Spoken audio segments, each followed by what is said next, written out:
physical science. This is after our lesson about balancing equations, and after you've understood how to balance them, we're going to show you really quick how to identify the type of reaction that you have just balanced.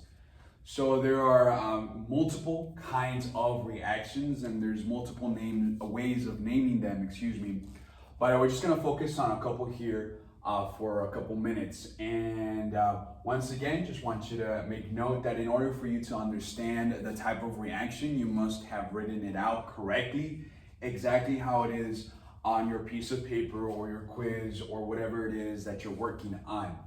Notice for the ones up here, I've already balanced them. You should already know how to do that. These are all balanced. I have placed 3 of them up here, 3 different sections. We have this one, the one on the right, the one underneath. The names are at the top, they're underlined. I want you to remember and be familiar with those names. Those are the answers you're going to be putting when naming the type of reaction. We're actually going to go over 3 other ones. These are the first 3 though. So first of all, probably one of the easiest ones to recognize is combustion. And combustion typically would involve some type of fuel that is producing heat, a flame, and that's usually when you see combustion. I want you to make note of the first equation that you have right underneath the underlining, under combustion. I'd like for you to write that one down along with the word combustion. So write combustion and then write this one down. Typically, like I mentioned, you would have some type of fuel. Now the fuel would have an actual formula that you would write out. This I just wrote fuel. Then you will always, under every single circumstance, have O2, oxygen, in order for this to burn. In order to have fire, in order to have combustion, you need oxygen as a gas. So you will always have O2. Then as a product, we'll go over that, what that means here in a second. You'll always have CO2 and water, carbon dioxide and water. Those are essential components of combustion. This is why I asked you to write this first one down. Now, in order to break this down, I just want you to understand 2 simple terms. We have reactants and we have products. Reactants is what is being combined, or what is being burnt, or what is being mixed together, and then your product is your result on the right of your arrow. So typically you would have your reactants on the left, then you would have your products on the right. Those are 2 terms I want you to be familiar with. Reactant, product. You can have multiple reactants and multiple products. For this instance, in combustion, your reactant always has to involve oxygen, and your products are always carbon dioxide and water. Now, whatever numbers go in these blanks for your reactants and your products do not matter, as you can see in the other 2 examples.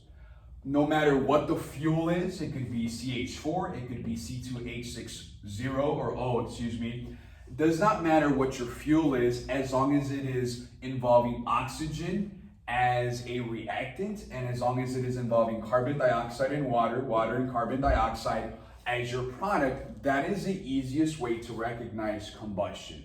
If you've ever noticed, in order, for example, like a candle to continue to burn, it has to have a constant supply of oxygen. Most candles have lids, not just for the purposes of covering them, but when you are done burning the candle, you can easily place the lid over it, and it almost immediately shuts off when it comes to the flame, because you have cut off its oxygen supply and combustion is no longer taking place. So in order for combustion, once again, to take place, you need O2 as part of your reactant, and as your product, you always have CO2 and H2O. Sometimes you'll notice that the order will vary. Sometimes you'll have H2O first and then CO2. Does not matter, because if you have both of them as your product and you have O2 as part of your reactant, it will always be combustion. When you are looking for the types of reactions on your homework, your worksheets, or your quiz, I would always start off with combustion. That's the first one I'm looking for. Immediately rule it out. A lot of the times, naming the types of reactions is a matter of just process of elimination. If you eliminate combustion, then the rest of them will become easier. So always check, is this combustion? Do I have O2? Do I have CO2? Do I have H2O? Do I have O2 as my reactant and CO2 and H2O as my product? Once again, this is combustion. If you write this first example down and go over it a couple times as you're learning what combustion is, it will make a lot more sense when you see it on a piece of paper. So once again, that's combustion. Then let's go over on this side, synthesis. Synthesis. This is sometimes also known as composition. For this class, for this chemistry class, we'll just call it synthesis. And synthesis, once again, I'd like for you to write down what is underneath the underlined portion. That is the formula or the example that I want you to write down. Synthesis is a simple combination. You will have two reactants and one single product. Notice that I underline it, just like this one. If something is underlined, it is a must, as you probably noticed that. In synthesis, the must is a single one product, one combined product. So simply put, A plus B equals AB. A plus B equals AB. And that's the example of synthesis. We have three more here. Does not matter which element, does not matter which compound, as long as you have an A plus a B equals AB, one single product, it will always be synthesis. I want you to make note that on the side of the product, the right side of your arrow, it's all combined. There are no plus signs. That is an easy indicator that this is synthesis. One single product to the right of your arrow is always synthesis. Notice how for combustion, you have plus signs. You have to have carbon dioxide and water as two different products. In synthesis, just one product. This is very easy to locate on a worksheet or on a quiz as long as you're familiar with it. Again, combustion, I always want to rule out first, then automatically I want to rule out synthesis. Just kind of like a hint, I think the majority of the chemical equations that you will be balancing on quizzes, a lot of them will be synthesis. That's one of the most common types. So synthesis, once again, has one single product. Notice how the combinations can vary. Notice how some of them have larger numbers. Notice how some of them start off with something simple, then becomes more complicated. Note again, one single product. You have A plus B equals AB. A plus B equals AB, and so forth. That is synthesis. Then the third one I want to look for is decomposition. Decomposition. Again, another hint. Essentially, decomposition is the opposite of synthesis. When something decomposes, it is falling apart because of a chemical reaction. Same thing with the type of reaction. Decomposition is the opposite. You start off with a single reactant and two products. A single reactant and two products. Once again, this is AB equals A plus B. You'll notice it's the opposite of synthesis. Decomposition, you start off with one single reactant and then two products. Again, I would write down this example in order for this to make sense. Right underneath decomposition, write that example. Every time you see one single reactant being broken apart into two products, that is always decomposition. One single reactant at the beginning to the left of my arrow is just one combination, either a compound or just one single element. Most of the time, of course, it'll be a compound, and it's being broken down into two products.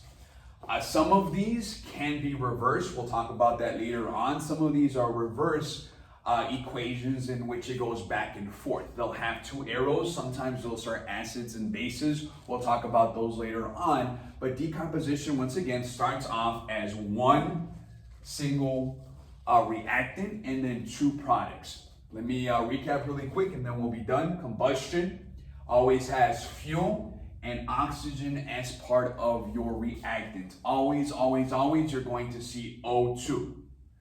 Then you're always going to see carbon dioxide and water as part of your products. Always carbon dioxide and water as part of your products. When we're working on this in class in the past couple of years, there's always a question, what if it has this? What if it has that? If you follow the general rule of O2, carbon dioxide, water, you're always going to be right. It's always combustion. If there's anything that seems weird, if there's a different product, if there's a different reactant, just stick with that rule. And if it applies, then therefore it is automatically combustion. Synthesis, you have one single product. You have a combination, A plus B equals AB. You have one single product at the end. Note that it is underlined. Then decomposition, we are going to have one single reactant and two products. One single reactant, two products. It starts off as one single one at the beginning and then it breaks apart. That is decomposition. The names also give it away. I think it's pretty self-explanatory. These are the first three that I will locate in that order: combustion, synthesis, then decomposition. Then we're going to talk about single displacement, double displacement, and then acid-base reactions. Those are in the next video, but these are the first three that I want you to locate: combustion, synthesis, decomposition. Copy this down. If I were you, I would copy the example, the first one at least. If you want to copy the next ones, of course, do so, just to have some practice. You're going to be delivered some of the worksheets for next week. These are all dealing with this. There's a lot of practice with that. So what I want you to start doing is the ones that are already given to you, the ones where you balance the equations, just on the side, go ahead and start labeling them. All of the worksheets that you've already finished when it comes to balancing equations, I want you to label them. You can go ahead and abbreviate if you like, because I know there's not a lot of space. You could put C for combustion, S for synthesis, and then D for decomposition. Then you'll put SD for single displacement, then DD for double displacement, and then we'll put AB for acid base. You can abbreviate, you can write it out, doesn't matter, but they're all different anyways in abbreviation. But I want you to go ahead and label each and every one of them, at least